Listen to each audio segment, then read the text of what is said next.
Salut à toutes et à tous et ravi de vous retrouver pour une nouvelle édition de la Minute Quintet. On prend la direction de l'hippodrome d'Auteuil pour terminer ce mois avec le prix Ardati qui sera à support de Quintet ce samedi 31 mai. Ce sera la 8e course du programme, un programme qui est un petit peu en décalage, qui commence tôt avec 10 courses au programme. Du coup voilà, la 8e épreuve qui est toujours prévue à 15h15 sera support des paris à la carte. C'est un handicap divisé, une première épreuve pour des chevaux âgés de 5 ans et au-dessus, une compétition de label Listed. Il y a d'ores et déjà un nom partant à déplorer, c'est le numéro 7 Saint-Langy. Du coup, ils ne seront plus que 15 au départ. Il y aura donc 3600 mètres à parcourir sur un parcours de haie avec une épreuve qui est quand même assez ouverte, qui comporte pas mal de possibilités malgré le fait qu'il y ait un nom partant. J'ai quand même retenu en tête de ma sélection le numéro 5, Fiction du Berlay, qui pour moi coche à peu près toutes les cases. C'est une jument de qualité qui est en grande forme. Elle reste sur deux excellentes tentatives à ce niveau-là. 5e en dernier lieu de la grande course de haie de printemps, une épreuve de groupe 3. Donc franchement, c'est pas les mêmes. C'est une opposition qui était bien plus relevée la dernière fois. Auparavant, elle avait terminé 2e d'un quintet à peu près similaire, battu par New President, en battant notamment Jumper Bay qu'elle retrouve. Et c'est vrai que pour moi, elle est clairement compétitive à ce niveau-là, à ce poids et dans cette catégorie. Enfin bref, elle coche toutes les cases. C'est vrai qu'elle a couru sur plus long les dernières fois, mais elle a déjà bien fait sur ce parcours par le passé, à une valeur qui était également similaire. Donc pour moi, rien à signaler. L'avoir remporté une telle épreuve, ce serait logique et une récompense vraiment très justifiée pour cette brave jument. Ensuite, j'ai retenu en deuxième position le numéro 2, Calibre, qui pour moi a également des arguments à faire valoir. C'est un cheval qui a remporté son quintet le 24 février, quasiment lors de la réouverture d'Auteuil, je crois, peut-être même le jour de la réouverture, sur ce parcours. Et c'est vrai que depuis, on l'a surtout vu en steeple. Il a couru de bonne manière à 3 reprises dans l'autre spécialité de l'obstacle. Et c'est vrai que pour son retour dans cette catégorie, il est certes pris à une valeur supérieure en 62,5, mais je pense qu'il a beaucoup progressé. C'est un cheval de 5 ans qui a encore de la marge. Et même s'il porte un gros poids, attention à lui, je pense que son entourage a vraiment bien préparé son coup. Et puis c'est vrai que lors de sa tentative où il s'imposait à ce niveau-là, il battait Pompano qui a depuis terminé 2e de la grande course de haie de printemps. Donc franchement, je trouve qu'il a des arguments à faire valoir, comme je le disais, d'entrée Dieu sur sa candidature. Et pour moi, il est capable de réaliser lui aussi une très grosse performance, peut-être même capable de remporter un 2e quintet malgré le poids. Ensuite, j'ai retenu en 3e position le 14 Just for Win. C'est un profil assez atypique, un cheval qui a débuté tardivement, en fin d'année de 5 ans. Il a désormais 6 ans, mais il n'a couru que 5 fois. Alors cette année, 3 courses au compteur, 5e, 3e. On sent que c'est un cheval qui est sur la montante. Dernièrement, il effectuait ses débuts sur l'hippodrome d'Auteuil. Et franchement, il a été 3e derrière French Baron et Master Nonantais. Master Nonantais, une valeur qui est supérieure. Et puis surtout, French Baron qui a depuis remporté un quintet qui va certainement se diriger vers les groupes. En tout cas, même si c'est une ligne perdante et qu'il est nettement battu, il n'a pas été battu par n'importe qui. Et je trouve que sa situation pondérale est vraiment favorable en bas de tableau, 65 kg. J'aime beaucoup sa candidature et je dois avouer que pour son premier quintet, je le pense capable de jouer les premiers rôles. Ensuite, j'ai retenu en 4e position le numéro 8, Jumper Bay. Je parlais de lui. Il a été devancé cette année à 2 reprises. Il a été battu l'une de ces 2 tentatives où il est 3e par Fiction du Berlay.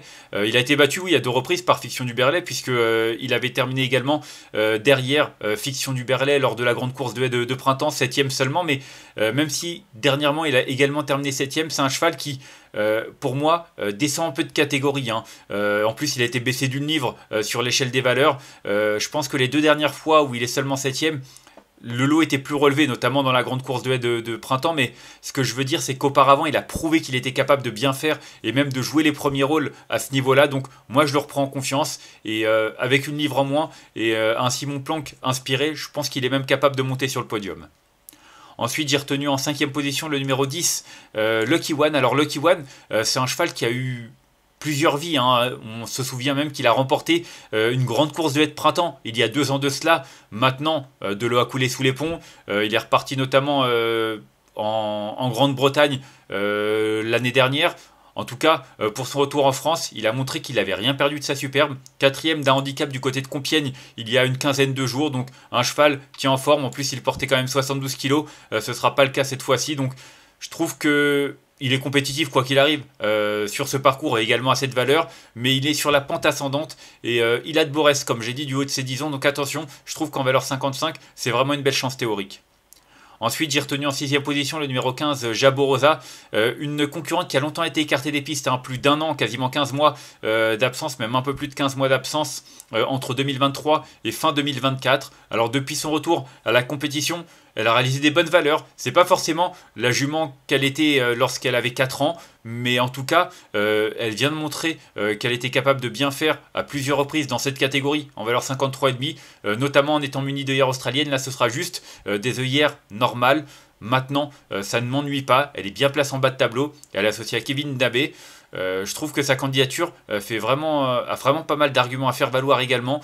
Donc voilà, même si elle n'est pas celle qu'elle avait été lorsqu'elle avait terminé deuxième d'une telle épreuve en valeur 56, je trouve que l'un dans l'autre, avec 53,5 seulement de valeur, elle est capable de bien faire. Ensuite, j'ai retenu en 7ème position le top weight, l'As Celtic Warrior. Un Celtic Warrior qui a couru 2 fois un steeple cette année, après plusieurs mois d'absence. C'était pas si mal que ça, notamment lors de sa rentrée où il a terminé 3ème à Compiègne dans un quintet sur le steeple, en valeur 61. Écoutez, pour son premier handicap sur les haies, c'est également à la valeur à laquelle il va s'élancer. Donc, pour moi, il est compétitif. Il a des références à faire valoir en haies, même si...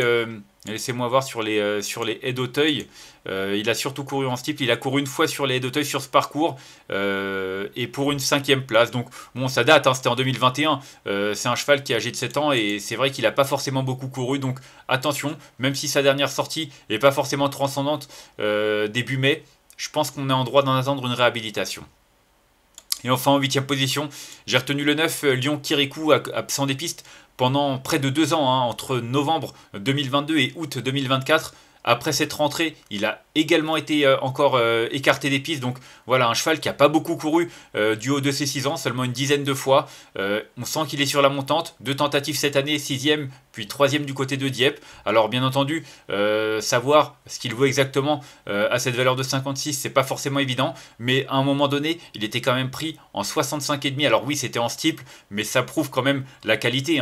Même s'il était en 65,5 et que là il est en 56 en haie. Quand il y a 10 kg d'écart, quelle que soit la spécialité, c'est quand même un signe que le cheval a été très estimé à un moment donné. Donc pour moi, pour ses débuts dans cette catégorie, il est capable de réaliser une belle performance. J'ai des petits doutes quand même malgré tout, c'est pour ça que je le retiens seulement en fin de combinaison. Mais sur sa chance théorique, ça peut être très amusant de le retenir. Et enfin, en cas de non partant, j'ai retenu le numéro 4, Polyrisque. Alors Polyrisque qui reste sur une déception à ce niveau-là. C'était le 18 mai d'ailleurs. Jumper Bay était également de la partie. Maintenant, c'était pas si mal que ça, même s'il n'est que 10ème. Auparavant, il avait terminé 5ème lors de sa rentrée dans une course à condition du côté de Compiègne. Une épreuve bien composée. Il a quand même quelques références à faire valoir. Il a gagné en steeple à Toulouse en valeur 61. Alors oui, comme je le dis, c'est des haies cette fois-ci, mais j'aime bien faire des comparaisons malgré tout sur les deux disciplines. En tout cas, il est en 58,5. Je trouve qu'à cette valeur, c'est vraiment beaucoup de poker et c'est certes un regret, mais c'est un vrai regret. On va faire un petit récapitulatif de ma sélection avec le numéro 5 que j'ai retenu devant le 2, le 14, le 8, le 10, le 15, l'As et le 9. Et en cas de non partant, le numéro 4. En conseil de jeu, écoutez, pour moi, le numéro 5, Fiction du Berlay, a largement la pointure d'une telle épreuve. Le 2, Calibre, je pense qu'il a encore de la marge malgré le poids en plus. Et puis le 14, un profil très séduisant, Just for Win, qui n'a vraiment pas montré tout ce dont il était capable et qui a encore un moteur tout neuf. Donc pour moi, c'est également une priorité. Donc 5, 2 et 14, mes 3 préférés dans ce quintet. On va se quitter là-dessus. En tout cas, moi, je vous remercie d'avoir suivi cette nouvelle édition de la Minute Quintet. Si vous avez aimé cette vidéo, n'hésitez pas à la liker, à la partager ou encore à vous abonner à notre chaîne YouTube en cochant la petite cloche pour être au courant des prochaines vidéos. On se retrouvera demain, dimanche, pour le prix du Jockey Club, tout simplement, qui sera support de quintet. Un très beau plateau, 18 concurrents qui seront en lice, donc on a vraiment du boulot sur la planche. On en parlera bien entendu, il y aura également notre jeu concours ce jour-là. Et en attendant, je vous souhaite une excellente journée et de bons jeux à tous. Bye bye.